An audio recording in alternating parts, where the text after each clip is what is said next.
चैत के गीत ऐसे सुनावे के बाद छोटू भैया का है कि चैत के जब महीना बीत जाई तो अफसोस रह जाला। काथी के यही रहता था काहे रे दादा कि गीतिया छोड़ दी हनी तो सावनाव में गीतिया गई तो निमन ना लगे। और नचनिया लोग आई बा बड़ी सुंदर कलाकार ये चैते में लोग के तब पहचान बा कि कितना ही लोग के जानकारी बा नाच दुआबा क्षेत्र में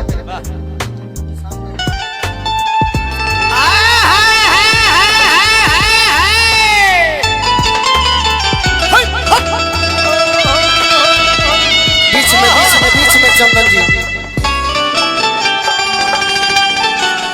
और बीच में रखो।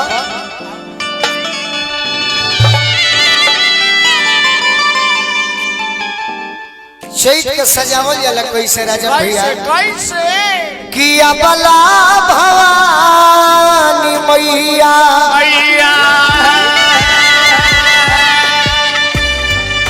तबला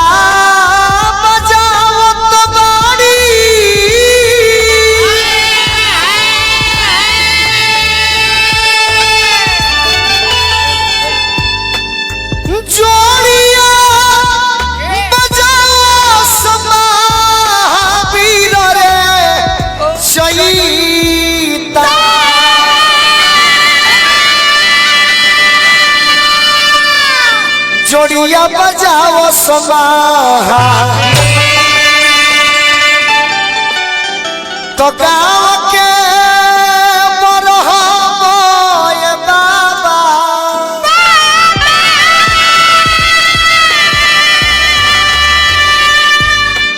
ओ बसरमी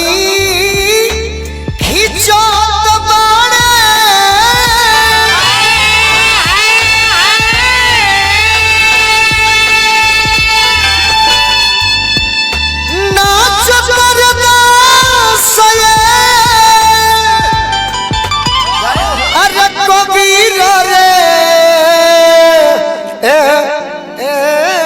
चैता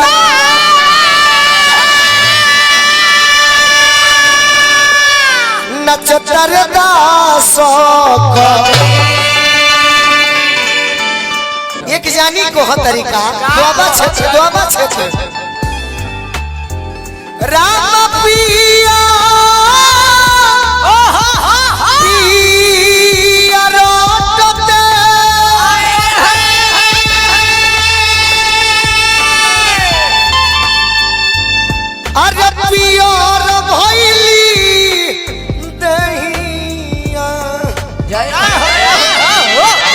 हमार पियर नहीं थे हाई पियर बिया अरे पियर भइली देहिया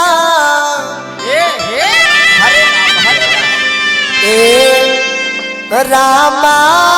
पिया हो भइले कहाँ गइले कि पिया भइले अरे गुलरी के फूलावा